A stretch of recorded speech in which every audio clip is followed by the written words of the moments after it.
encore, il y a des gens qui sont à l'accréditation qui vont arriver, mais bon. So, good afternoon and a warm welcome to all of you for a very eminent debate with eminent people, how to save the planet and human beings on the planet, as to say a global pact for the environment. My name is Joe Leinen, member of this House from Germany. I served as president of the Environment Committee. I was Environment Minister in the German state, and I'm very happy to participate this afternoon because this was one of my engagements since many years. I have to thank Pascal Durand.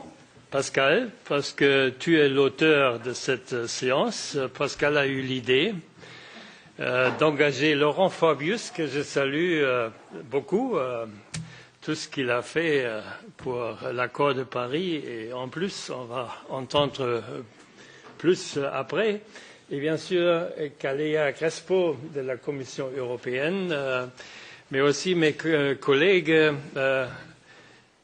Damian Gerbrandy des libéraux, un des figures majeures dans le comité d'environnement comme Pervenche Perez et d'autres. Alors, I change again into English, makes it a bit more facile pour moi. Anyway, I'm happy that we have the chance this afternoon be interpreted in the three working languages, German, English and French. To speak about a global pact for the environment. I know that a lot of work has been done in the last years. Myself, I remember in Bonn, Wolfgang Burhenne, une personne qui a travaillé toute sa vie de collecter les actes de droit international, et je crois que c'était son rêve d'avoir un pacte global. Il est mort un peu avant, quelques mois avant. Et je me souviens mon collègue ministre de l'Environnement, Klaus Töpfer, qui était aussi le président de UNEP, un directeur, qui voulait un Umweltgesetzbuch, une loi fondamentale de droit environnemental en Allemagne, mais là, le gouvernement a changé et le projet a échoué. Peut-être on recommence au niveau global. Et je crois qu'après l'accord de Paris avec les SDGs, on a quelque chose à faire pour codifier les grands principes pour l'environnement. On sait qu'il est urgent. On a tellement de négatifs, de tendances négatives. Et je crois que cet après-midi, ça va être un grand moment aussi pour l'Union européenne et surtout pour la Chambre des citoyens de l'Union européenne, le Parlement européen, de s'occuper avec ce sujet.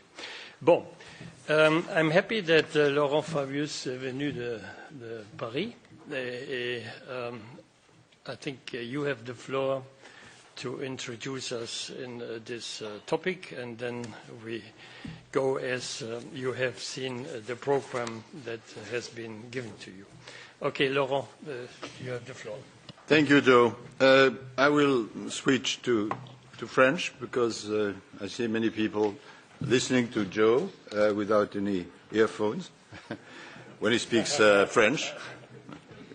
Perfect French.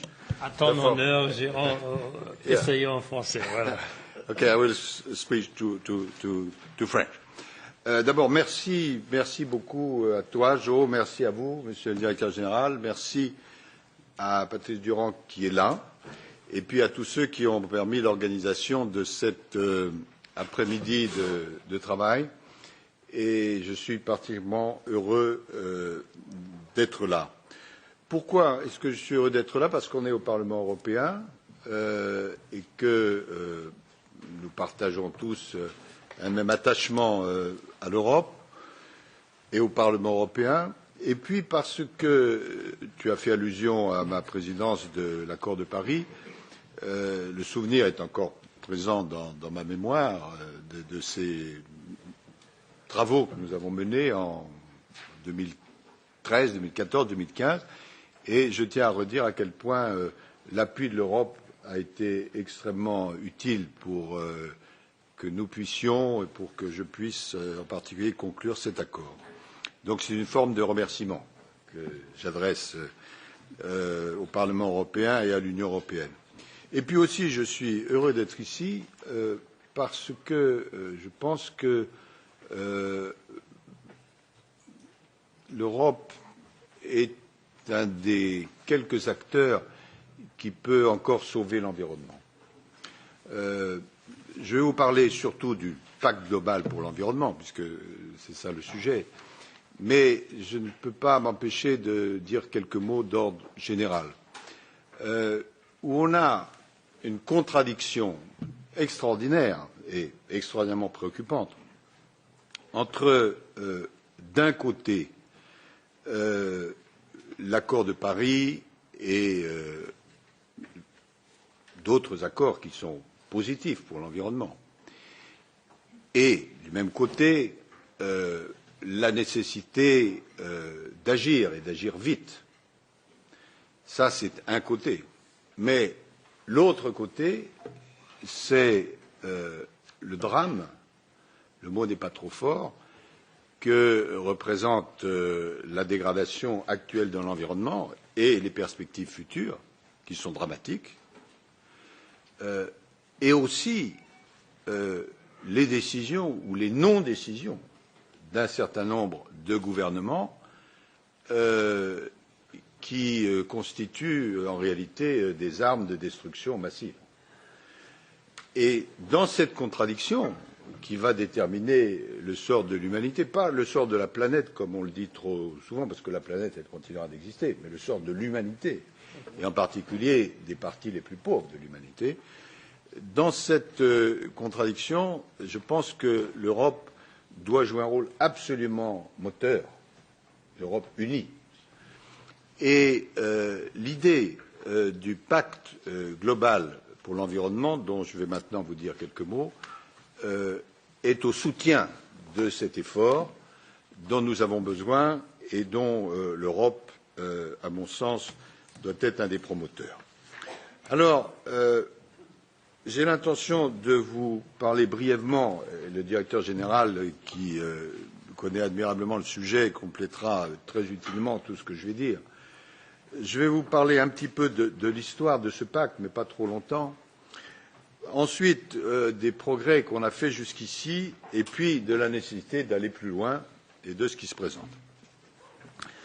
Le pacte, l'idée du pacte, tu as fait allusion, Jo, elle est assez ancienne. C'est-à-dire qu'il y a des juristes éminents qui, depuis des années et des années, travaillent sur cette idée. Comment mettre en termes juridiques les principes qui doivent, à la fois en termes de droits et de devoirs, guider à la fois les individus, les États, les entreprises, enfin les différents acteurs en matière d'environnement. Donc il y a eu un travail tout à fait remarquable qui a été fait depuis des années et des années. Mais, ce travail qui était essentiellement l'œuvre de juristes n'avait jamais pu avoir une traduction politique. Bon. Et si on veut que le droit puisse entrer dans la réalité, il faut à un moment ou à un autre qu'il y ait un intermédiaire politique. Et c'est là où l'histoire récente nous a permis de faire des progrès.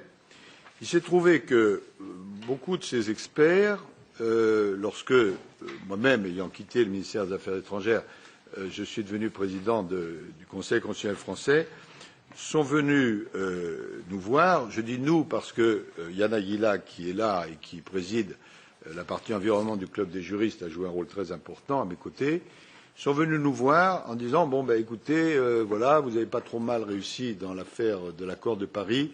Est-ce que vous pourriez nous aider à mettre en forme tout cela et puis à essayer d'avoir une traduction politique?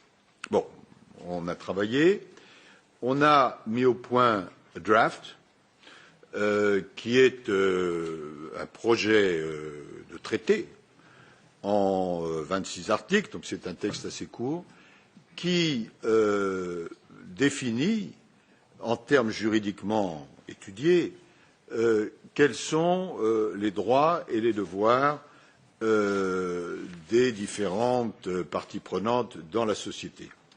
L'idée est d'avoir un texte qui couvre l'ensemble du champ environnemental. Parce que, je fais une parenthèse, ce dont on s'aperçoit de plus en plus, c'est que bien sûr, il y a des secteurs qui sont différents. La question du climat, la question de la biodiversité, la question de ceci, la question de cela. Mais en fait, tous ces secteurs s'interpénètrent. Lorsque le climat se dérègle, ça a des conséquences dramatiques sur la biodiversité. Et lorsque la biodiversité s'affaiblit, ça a des conséquences dramatiques sur le dérèglement climatique. Et donc, l'idée d'avoir un texte qui englobe tous les secteurs, alors que nous avons par ailleurs des conventions sectorielles, à peu près 500, qui concernent les différents secteurs, cette idée est extrêmement riche en matière d'environnement, de même qu'est extrêmement riche la notion de pacte mondial. Parce que s'il existe un domaine où l'action doit être mondiale, c'est bien le domaine de l'environnement. On ne peut pas arrêter la pollution de l'air, la pollution de la terre, la pollution des océans par une frontière imaginaire. Ça n'existe pas. Et donc, cette idée d'avoir à la fois un pacte mondial qui couvre l'ensemble des domaines de l'environnement et qui est legal force, c'est-à-dire qu'il ne soit pas simplement une déclaration de principe, mais qui reprenne toute une série de principes qui existent déjà ou qui en ajoutent tel ou tel, ça c'est l'idée forte, une sorte de, en bon français, umbrella text qui puisse comprendre les différents secteurs et qui puisse compléter l'action des conventions sectorielles, qui puisse rendre à la fois pour les citoyens, pour les entreprises, pour les États, à la fois state actors et non-state actors, une préoccupation mieux prise en compte de l'environnement. Voilà quel était le projet. Donc, nous avons bâti un draft. Quand je dis nous avons été évidemment soutenus par toute une série de personnalités mondiales qui s'intéressent à l'environnement. Nous sommes allés le présenter au président français, M. Macron, qui a trouvé ça très intéressant, qui s'est engagé à aller le présenter aux Nations Unies, ce qu'il a fait en septembre 2017, avec un bon accueil. Et à partir de là, un mécanisme diplomatique s'est mis en place, qui s'est traduit notamment par un premier vote, mais qui était un vote sur la procédure. Vous savez, les mécanismes au sein de l'ONU sont assez compliqués. Donc, quand on engage un processus de cette sorte, il faut qu'il y ait une espèce d'autorisation procédurale. Et nous avons obtenu un vote qui est quand même assez significatif par son ampleur, parce que même si les pays n'étaient pas tous au courant de tous les détails, il faut être honnête, le vote en faveur de la poursuite du processus a été obtenu aux Nations Unies par 143 votes contre 5, ce qui est quand même une majorité non négligeable. Et il est intéressant aussi de savoir qui étaient les 5, qui étaient, sans grande surprise, la Russie, la Syrie, la Turquie, les Philippines et les États-Unis. Donc, je garde quand même tout ça présent à l'esprit.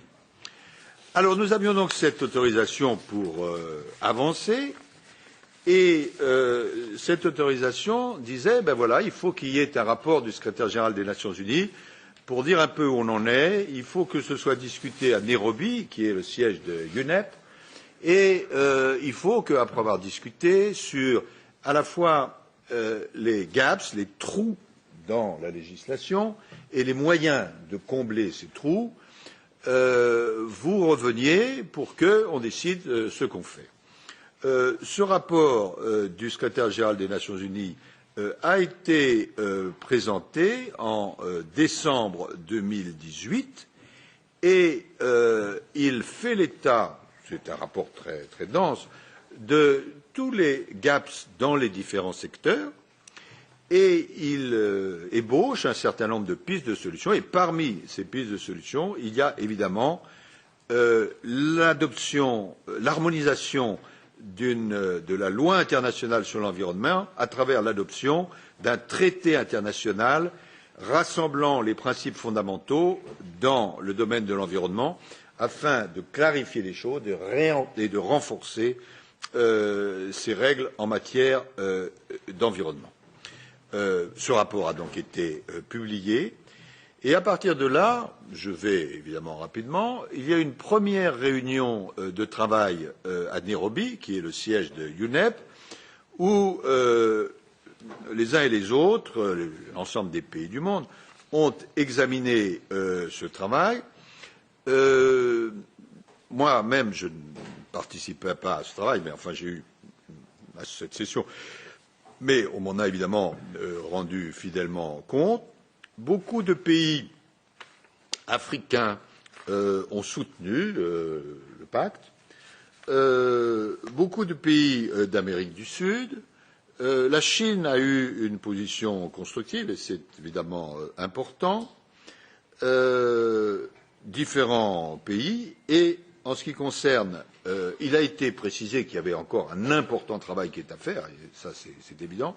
Et en ce qui concerne la position européenne, je vous en dirai un mot dans un instant et Monsieur le Directeur général reviendra certainement sur cet aspect. Donc les choses avancent. Il est prévu une nouvelle réunion à Nairobi au mois de mars et une troisième et dernière réunion au mois de mai. Et à partir de là, il faudra prendre une position, j'allais dire très claire. Veut-on un pacte? Ne veut-on pas un pacte? Et comment avancer? L'objectif, dans cette idée qui n'est plus une idée française, mais qui est une idée mondiale, étant qu'il y ait une conférence internationale le plus rapidement possible, que cette conférence internationale adopte un texte qui aura été travaillé entre-temps, qui sera le pacte global pour l'environnement. Et pour éviter des procédures interminables, les chiffres, les dates qui ont été évoquées sont des dates qui peuvent nous paraître raisonnables, mais qui, dans la diplomatie internationale, sont très rapides, puisque beaucoup souhaiteraient que le pacte puisse être adopté en 2020 ou 2021. Donc il y a un gros travail à faire et il faut aller vite. Mais il faut, tout en allant vite, avancer et prendre en compte les arguments des uns et des autres. En ce qui concerne les arguments positifs, qui moi m'ont absolument convaincu, je dis les principaux. Je vous ai expliqué pourquoi on avait besoin maintenant d'un traité mondial, pourquoi il fallait que ce traité couvre les différents secteurs de l'environnement, mais ce traité permettra des avancées à la fois pour les citoyens, pour les entreprises et pour les États.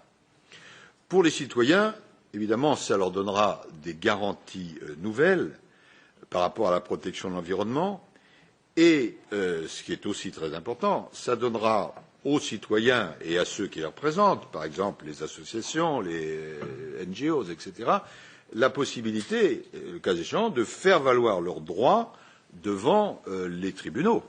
Il ne faut jamais perdre ça de vue, puisque l'un des points très importants de ce traité, c'est qu'il a une valeur légale.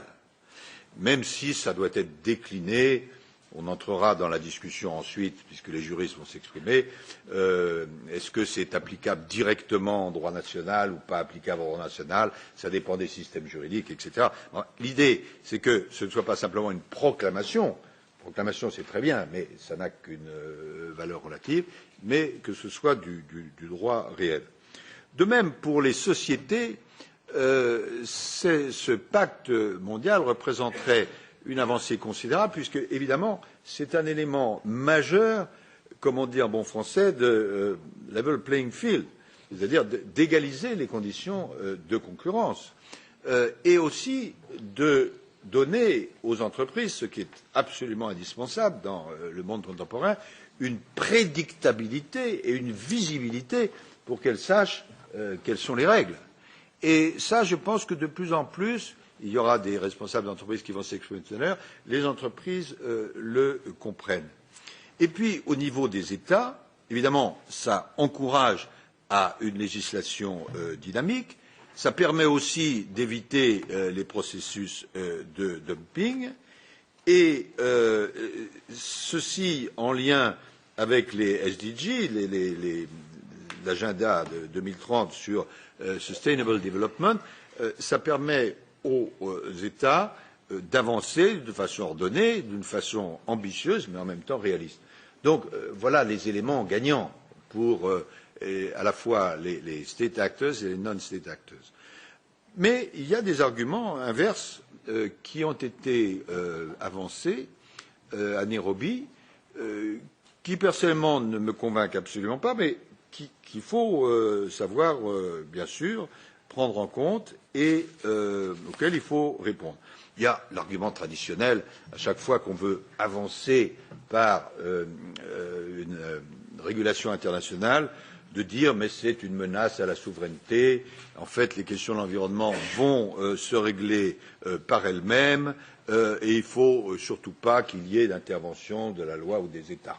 Bon, chacun d'entre vous sait quoi penser de ce type d'argument quand on regarde où on en est en matière d'environnement. Mais ce qu'il y a d'un peu plus préoccupant et auquel il faut répondre, c'est deux arguments qu'on a entendus à Nairobi et qu'il faut discuter, évidemment, avec les États de bonne foi. Il y a des États qui, par principe, ne signent jamais rien, bon, mais les États de bonne foi qui s'interrogeraient. Certains États disent attention, parce que si vous faites un pacte mondial, il y a un risque de régression pour les principes du droit international de l'environnement. Et en fait, ils soutiennent un argument que je trouve très paradoxal, consistant à dire mais si vous faites un pacte mondial, ça va diminuer la protection et la mise en valeur de l'environnement. Je dois dire que j'ai du mal à comprendre cet argument avec lequel je ne suis pas d'accord, puisque précisément le but du pacte est de consolider et de disséminer les bonnes règles et les bonnes pratiques. Mais enfin, c'est un argument qu'on a entendu. Il y a un autre argument qui, alors lui, juridiquement, bon, je suis juriste, n'est pas du tout solide, mais qu'on entend, qui consiste à dire attention, je vous ai dit tout à l'heure qu'il y avait à peu près 500 conventions sectorielles, si vous ajoutez à ces conventions sectorielles un document d'ambition globale, ce que j'ai appelé umbrella text, vous allez affaiblir les conventions sectorielles et vous aurez sans doute de bonnes intentions, mais ça va se traduire d'une façon négative. Alors là, je pense que c'est quasiment ce qu'on pourrait appeler une erreur de droit, parce que le rôle du Global Pact for the Environment, ce n'est pas de supplanter les accords sectoriels, mais de les compléter.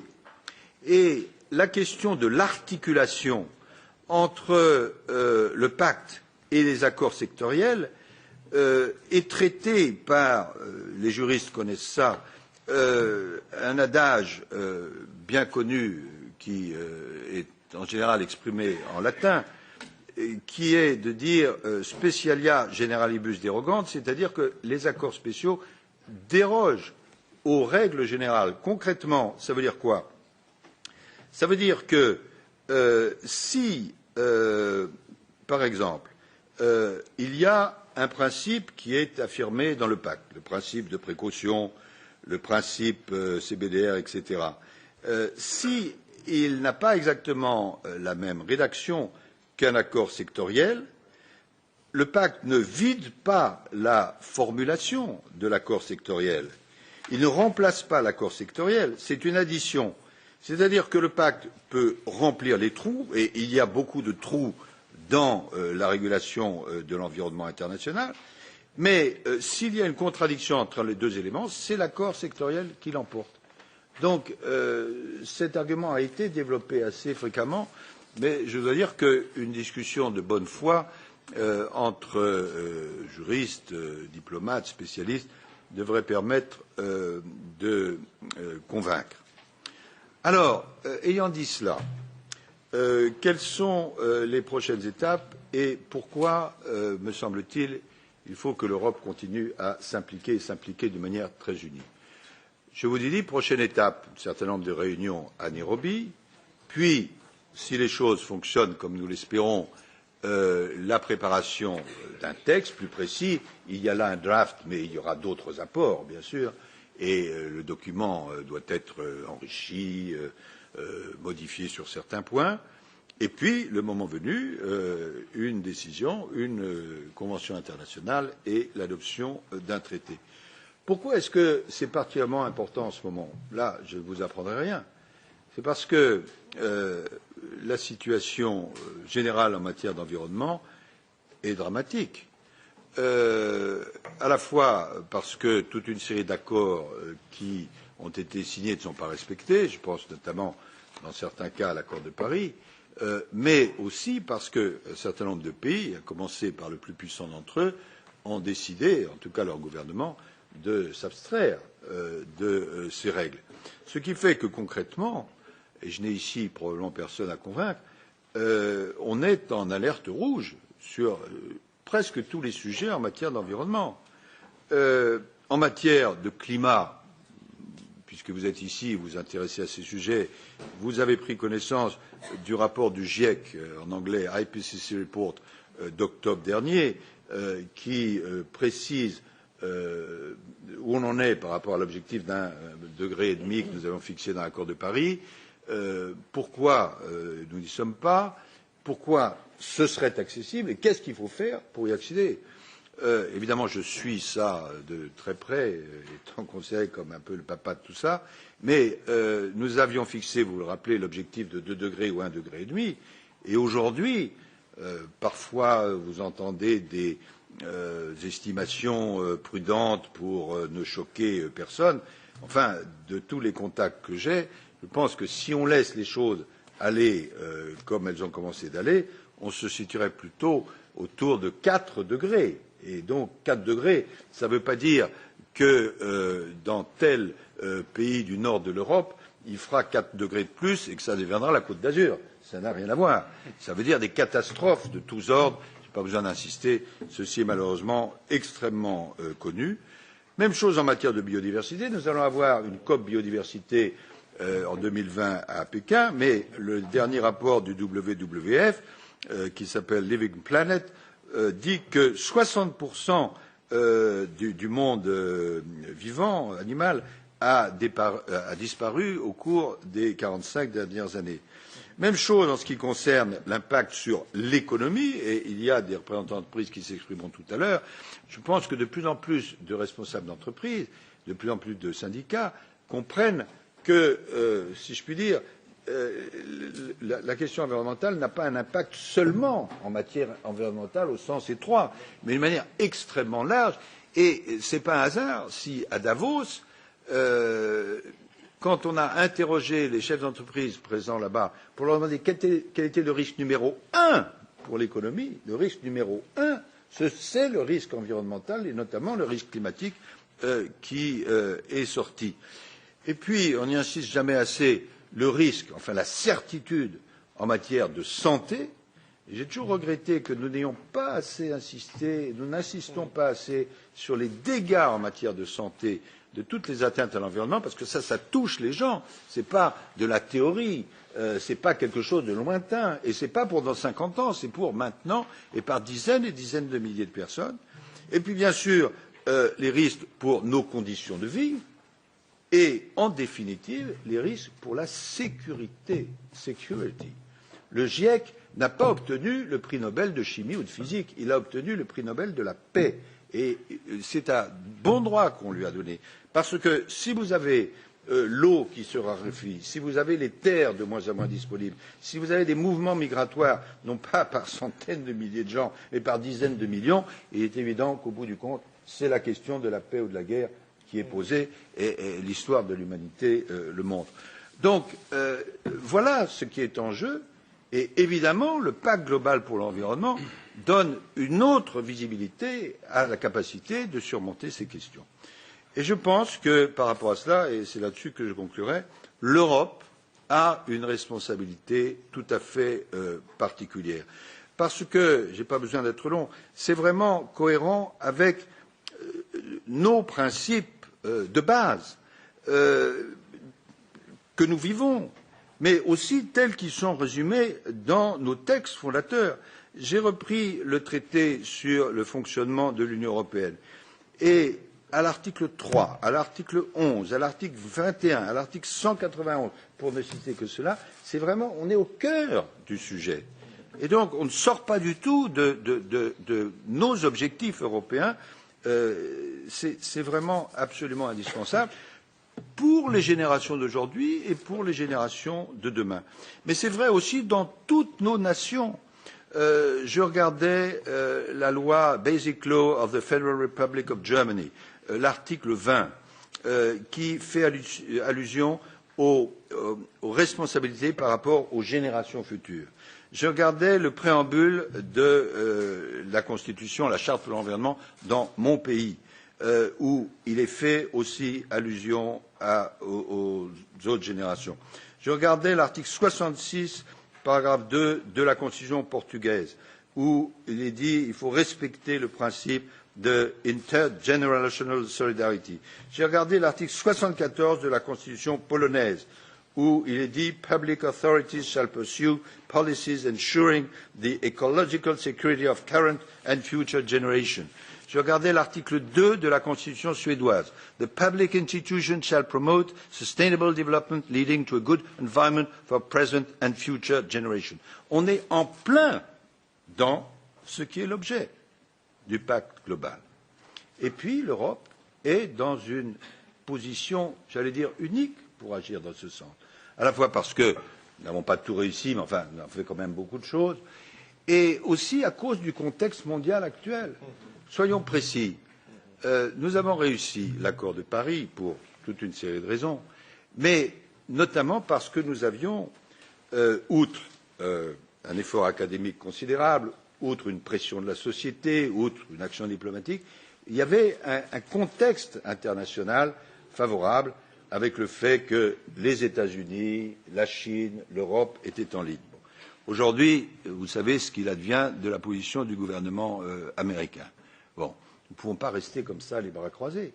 La Chine agit sans doute positivement, mais la Chine, compte tenu de toute une série de facteurs, je ne vais pas développer, ne veut pas agir seule. Il y a besoin d'un co-leadership avec un ou des pays riches, des continents riches.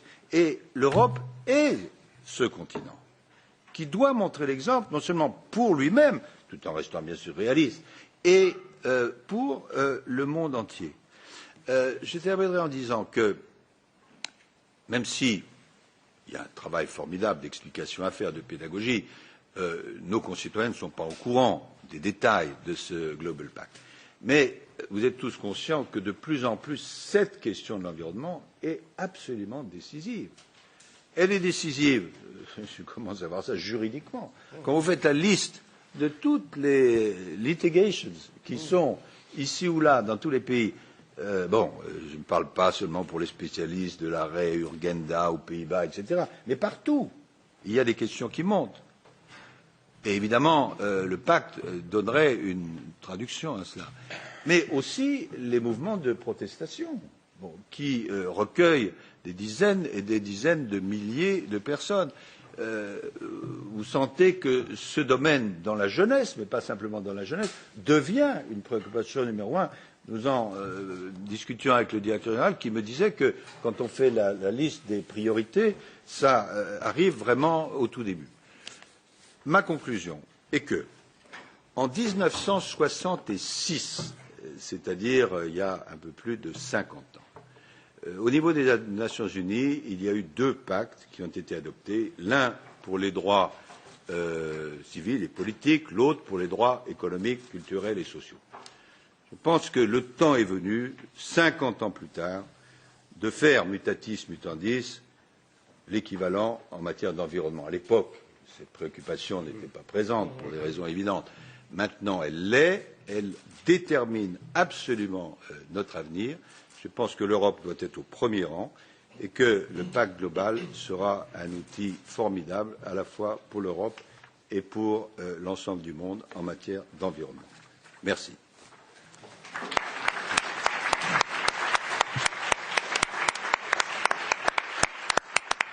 Yeah, Laurent Fabius, thank you so much for a brilliant as well as exciting introduction for the urgency to act on a global level and the added value of a global pact for the environment. As you mentioned, we have 500 different acts of international conventions and other types of agreements on the environment, and of course nobody normally can overlook what it means, and even we don't know whether they are coherent or contradictory. Therefore, I think it's a huge, great idea to have a synthesis of the principles in such a global pact. Yeah, one could feel still the heat of the Paris climate COP that is still existing in your engagement, and that's fine because you need to be convinced. Otherwise, one would not do such an ambitious project. Now, you mentioned Europe was very helpful. Europe needs partners. I chair the China delegation in the House. I could only confirm what you are saying. China is difficult in many areas, but on environment, it's a top decision to go for it. And Xi Jinping has made a speech last week about eco-civilization and what it means. So there's a chance to have a partner, and among others.